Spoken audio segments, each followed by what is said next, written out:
दोस्तों आप लोग पिछले कुछ दिनों से मेरे वीडियोस में देख रहे होंगे कि मैं लिवर से रिलेटेड वीडियोस अभी पिछले कुछ दिनों से डाल रहा हूं। तो लिवर से रिलेटेड एक दवा के बारे में मैं आज आपसे बात करने वाला हूं। भारतीय चिकित्सा शास्त्र यानी कि आयुर्वेद में इस दवा के बारे में बहुत ही सारी जानकारी दी गई है। बहुत ही ज़्यादा सक्सेसफुल मेडिसिन है ये आयुर्वेद की और बहुत अच्छा यूज़ इसका किया जाता रहा है पिछले 4-5 हज़ार वर्षों से आयुर्वेद में। उसी प्रकार होम्योपैथी में भी लिवर से रिलेटेड बीमारियों के लिए, इंडाइजेशन के लिए, यूरिन से रिलेटेड बातों के लिए, फीवर के कारण जिन जो समस्याएं होती हैं, बुखार आना, सर्दी खांसी, इस तरह की जो समस्याएं हैं, इनमें इस दवा का बहुत ज़्यादा यूज़ किया जाता है। बहुत ही सक्सेस के साथ होम्योपैथी में इसका यूज़ किया जाता है, खास तौर से जॉन्डिस यानी कि पीलिया के केसेस में, उन केसेस में जहां पर लिवर आपका कमज़ोर हो जाता है, लिवर से रिलेटेड आपको प्रॉब्लम्स होने लगती हैं, इंडाइजेशन आपको होने लगता है। ये सारी समस्याओं में ये मेडिसिन जिसका नाम है एंड्रोग्राफिस पेनिकुलेटा यानी कि काल मेघ, इस दवा का नाम है।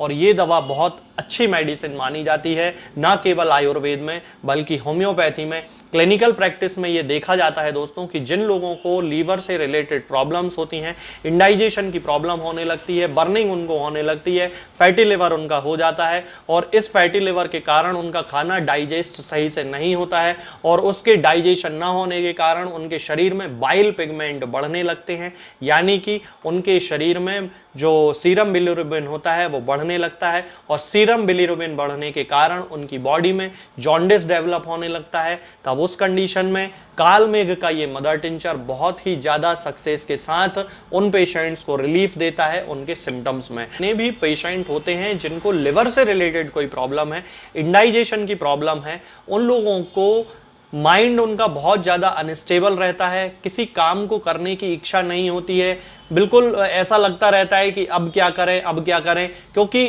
बहुत सारे लोग हैं जिनको लिवर के कारण कॉन्स्टिपेशन हो गया। अब मान लीजिए किसी पेशेंट को कॉन्स्टिपेशन है तो उसका मन ही नहीं लगेगा किसी काम को करने में, एक प्रकार की डेस्पॉन्डेंसी उसके अंदर डेवलप हो जाती है, अनिच्छा डेवलप हो जाती है कि वो किसी काम को नहीं करना चाहता है, मन नहीं लगता है, ऑफिस में जाके बैठ जाएगा और वो काम नहीं कर पाएगा, काम करना भी चाहेगा तो काम करने की इच्छा नहीं होगी, रेस्टलेसनेस उसके अंदर रहेगी, कभी यहां चला जाएगा कभी वहां चला जाएगा, अपने अंदर अपनी जो एनर्जी है उसको अच्छा महसूस नहीं होगा। ये सारी जो चीजें होती हैं ये इस पेशेंट के अंदर रहती हैं क्योंकि उसको इंडाइजेशन। आप लोगों ने सुना होगा, बहुत सारे लोग कहते हैं कि उनको इंडाइजेशन के कारण सिर दर्द होता है। ठीक ऐसी ही कंडीशन इस पेशेंट की भी होती है और इसको भी इंडाइजेशन के कारण हेडेक की प्रॉब्लम होती है, हैवीनेस होती है, सिर में बहुत ज़्यादा हैवी फील होता है, उसको सिर बहुत ज़्यादा भारी लगता है, ऐसा लगता है जैसे अंदर से बहुत ज़्यादा प्रेशर हो सिर में और उसको काम करते नहीं बनता है, गिडीनेस आने लगती है, थ्रॉबिंग पेन होने लगता है, यानी अंदर से ऐसा एकदम भारी जैसा पेन होता है, अंदर से कुछ चीज़ फट रही हो इस तरह का उसको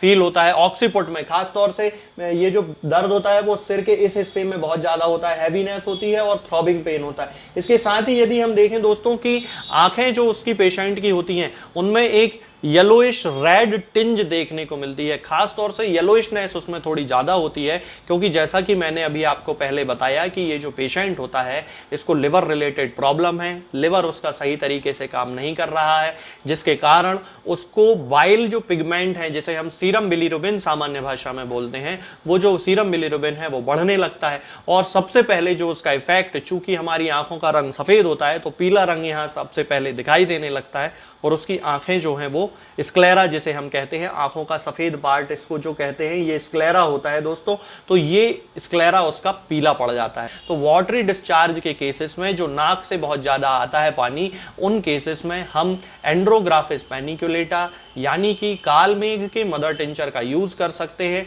और इसकी 10 बूंद सुबह और 10 बूंद शाम को थोड़े से गुनगुने पानी में यानी कि ल्यूक वार्म वाटर जिसको हम कहते हैं, उस गुनगुने पानी में मिलाकर हम इस पेशेंट को दे सकते हैं। यदि हम इस पेशेंट के मुंह की बात करते हैं दोस्तों तो इसको एक बर्निंग सेंसेशन होता है, एक ड्राइनेस होती है, इसको इसके पूरे मुंह में और गले में ड्राइनेस का सेंसेशन होता है और ये इसलिए होता है क्योंकि इसको इंडाइजेशन की प्रॉब्लम है, इसका जो खाना है वो सही तरीके से नहीं पच रहा है। आप लोगों ने सुना होगा कि बहुत सारे लोग कहते हैं उनका मुंह कड़वा बना रहता है और उस कड़वेपन के कारण उन्हें किसी चीज का स्वाद नहीं आता है, मुंह सूखा रहता है, गले में उनको जलन होती है। यदि हम इन पेशेंट्स की जीभ चेक करते हैं यानी कि टंग चेक करते हैं तो टंग एकदम व्हाइट कोटेड होती है, एक और मेडिसिन होती है दोस्तों होम्योपैथी में, जिसे एंटिम क्रूड कहा जाता है। एंटिम क्रूड के जैसे ही सिम्टम्स इस कालमेघ जो मेडिसिन है इसमें मिलते हैं। और जिस तरह से एंटिम क्रूड के पेशेंट की जो जीभ होती है वो व्हाइट कोटेड होती है, ठीक उसी तरह कालमेघ के पेशेंट की जीभ भी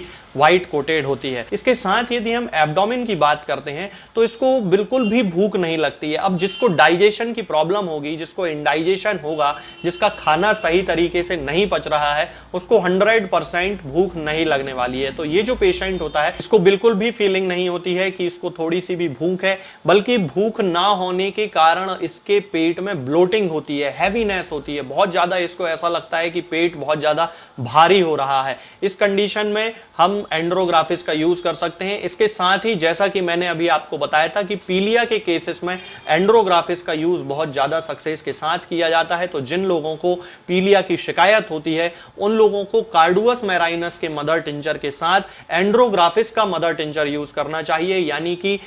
कालमेघ का मदर टिंचर यूज करना चाहिए। और दोनों मदर टिंचर्स की 10-10 बूंद दिन में 3 बार आधे कप या 1 कप पानी में मिलाकर जिनको पीलिया की शिकायत हो उन पेशेंट्स को देना चाहिए। इसके अलावा दोस्तों अब चूंकि इनका लिवर जो है वो सही तरीके से काम नहीं कर रहा है, तो लिवर जो है वो एनलार्ज्ड हो जाता है, बड़ा हो जाता है। इसको हम सामान्य भाषा में कहते हैं कि लिवर में सूजन आ जाती है। तो जिन लोगों के लिवर में सूजन आ गई है, या उनको फैटी लिवर बन गया है, या लिवर जिनका बड़ा हो गया है, सही तरीके से काम नहीं कर रहा है, उन लोगों में एंड्रोग्राफिस का मदर टिंचर 10 बूंद सुबह और 10 बूंद शाम को आधे कप या 1 कप गुनगुने पानी में मिलाकर हम दे सकते हैं। पीलिया के केसेस में हमें दिन में 3 बार देना चाहिए और सामान्य लिवर की सूजन में केवल सुबह और शाम को देना चाहिए। इसके साथ साथ ही इनको चेस्ट में बर्निंग की प्रॉब्लम होती है, चूंकि उनका जो खाना है वो डाइजेस्ट नहीं हो रहा है, तो जो एसिड है वो रिगर्जिटेट होता है, यानी कि वापस मुंह में आता है। इसको रिगर्जिटेशन ऑफ फूड बोला जाता है। तब इस कंडीशन में बर्निंग होने लगती है, उस एसिड के कारण ईसोफेजाइटिस लोगों को डेवलप हो जाता है, यानी कि ईसोफेगस में होने वाला इन्फ्लेमेशन जिसे ईसोफेजाइटिस बोला जाता है, ये पेशेंट में हो जाता है और उन्हें बहुत ज्यादा तकलीफ होती है। तब उस कंडीशन में हमें एंड्रोग्राफिस का यूज यानी कि कालमेघ का यूज करना चाहिए। यदि हम इस पेशेंट के स्टूल की बात करते हैं, यानी उसके मल की बात करते हैं, तो कभी इसको कॉन्स्टिपेशन हो जाता है, 2-2 3-3 दिन तक ये फ्रेश होने नहीं जाता है, और कभी इसको डायरिया हो जाता है, यानी कि एकदम पतला मल इसका होने लगता है। खास तौर से इसका जो मल होता है उसका जो कलर होता है वो डार्क येलो कलर का होने लगता है, या फिर क्ले कलर्ड होने लगता है, ब्राउन डार्क ब्राउन कलर होने लगता है। इसका कारण है जो उसका सीरम बिलिरुबिन है वो स्टूल के साथ बहुत ज्यादा मात्रा में निकलता रहता है। इसके साथ ही उसको स्टूल जाने की बार बार इच्छा होती है, यानी फ्रेश होने जाने की बार बार उसको इच्छा होती है, लेकिन वो सही तरीके से स्टूल को पास आउट नहीं कर पाता है, मल त्याग अच्छे से नहीं कर पाता है, हार्ड स्टूल होता है, एकदम कड़क स्टूल उसका होने लगता है। ये सारी इंडाइजेशन से रिलेटेड प्रॉब्लम है। तो दोस्तों अभी तक आपको समझ में आ गया होगा कि कालमेघ इंडाइजेशन से रिलेटेड प्रॉब्लम्स के लिए कितना ज्यादा यूजफुल है। इसके अलावा दोस्तों कालमेघ का यूज फीवर के केसेस में बहुत ज्यादा सक्सेस के साथ किया जाता है। इसका जो पेशेंट होता है उसको जब बुखार आता है तो इंटरमिटेंट फीवर होता है। इंटरमिटेंट फीवर का मतलब होता है कि कभी बुखार आया, 2-3 घंटे बुखार रहा, फिर उसके बाद चला जाता है, फिर 2-3 घंटे बाद फिर बुखार आ जाता है, फिर उसकी बॉडी ठंडी हो जाती है कुछ समय के लिए और फिर बुखार आ जाता है। इस तरह से इसका इंटरमिटेंट फीवर होता है। इसके साथ ही इसमें यानी इसका जो बुखार होता है उसमें एक पीरियोडिसिटी देखी जाती है, यानी कि इसका बुखार जो होता है वो सुबह 11 बजे के आसपास आता है, फिर उसके बाद 2-3 घंटे रहेगा, फिर बुखार उतर जाएगा और फिर शाम को 7-8 बजे आता है बुखार। तो इस तरह का बुखार इस पेशेंट में देखा जाता है। इसके साथ ही उसकी पूरी बॉडी में उसे जलन का सेंसेशन होता है, और इसके साथ साथ ही वे बुखार के केसेस जिनमें कि सर्दी जुकाम के साथ बुखार आ रहा होता है, इन्फेक्शन के कारण बुखार आ रहा होता है, लू लगने के कारण बुखार आ रहा होता है, या फिर पीलिया के कारण बुखार आ रहा होता है। चूंकि पीलिया भी एक इन्फेक्टिव डिसऑर्डर है, इन्फेक्टिव डिसीज है,